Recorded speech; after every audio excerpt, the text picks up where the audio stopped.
The final favourite, Princess Beatrice and Queen Victoria's letters, aka Mummy's Little Secretary for life.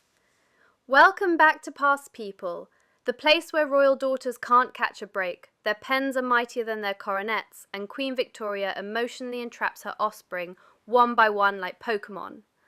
Today's story is about Princess Beatrice, Queen Victoria's youngest daughter, constant companion and full-time emotional support scullery maid.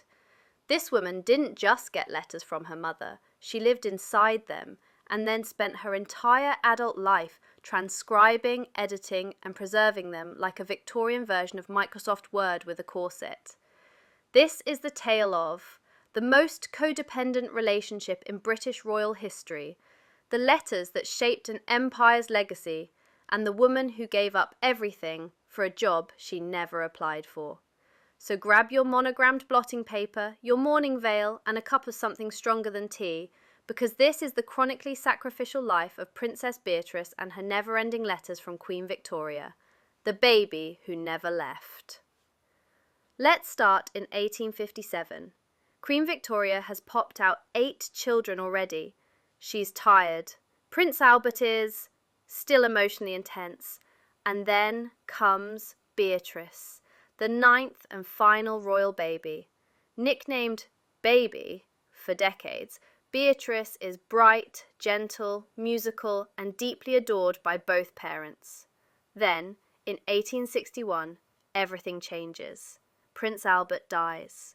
Queen Victoria goes full Gothic widow mode, and little Beatrice, age 4, becomes her emotional comfort blanket. The older kids, married off, shipped out, but not Beatrice. No, she's special. She's staying. Victoria says, "I cannot imagine life without her." And what begins is a relationship that's less mother and daughter and more one-woman royal therapy program. You shall not marry.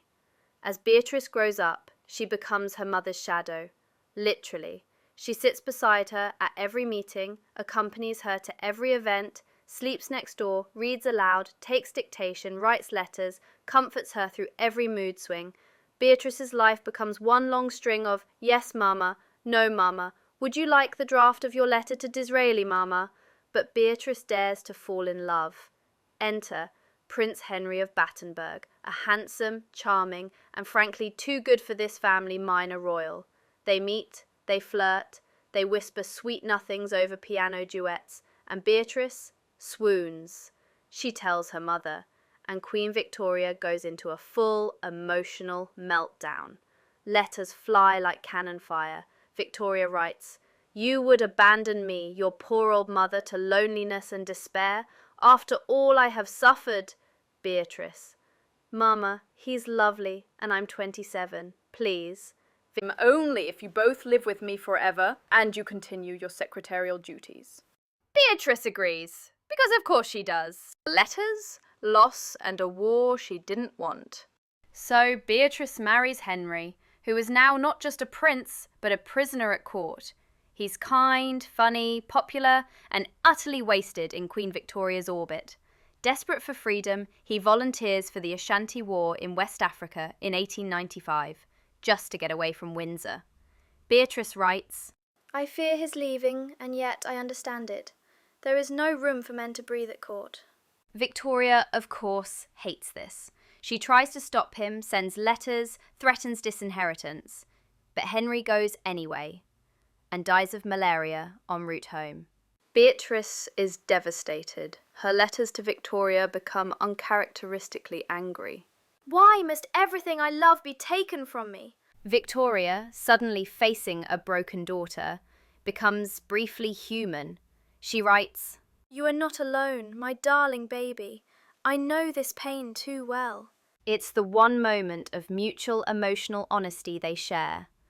But then, back to work. Life after mother, the monumental task. Queen Victoria dies in 1901 after 40 years of widowhood and codependence. Beatrice, now in her 40s, a widow and emotionally stunted from decades of service, is suddenly alone. But not for long. because she now has a new job editing her mother's massive collection of letters and diaries. How massive? Try 141 volumes, 111 years' worth of documents, and more opinions than the entire House of Lords. Beatrice spends the next 3 decades carefully, dutifully editing every sentence. She removes scandals, softens criticism, deletes anything too political, too sharp, too unflattering. And what's left? The carefully curated image of Queen Victoria as the pure, wise, grieving widow empress, not the messy, manipulative, letter-bombing monarch she truly was. Historians would scream at her for this, but Beatrice saw it differently. To her, it was an act of love. The final letter she would ever write, not on paper, but in history itself. Who was Beatrice, really? This is the real tragedy of Beatrice. She was intelligent, musical, capable, loyal. She had ideas, talents, dreams. She loved fiercely. She felt deeply. But she was raised in a household where daughters were useful, not free. Where letters were not just communication, they were emotional traps wrapped in black-edge stationery. She existed not to become her own person, but to reflect back the needs of her mother. In one letter, she wrote, I have known no other life but this, the waiting, the writing, the watching. And that is what she became. A royal ghost. A woman whose every word was someone else's. So here's to Princess Beatrice, Queen Victoria's last daughter, last shadow, last living bookmark in a story far too long and far too sad. She didn't get the freedom she deserved. She didn't get the love she wanted. But she left behind the story her mother wanted told, and that, for better or worse, shaped how we remember the Victorian era. So the next time you find yourself editing a text to your mum for the 3rd time, just be grateful she's not expecting you to archive her entire reign and live in her attic. Until next time, stay past people. And maybe don't agree to transcribe your mother's private diary for 30 years.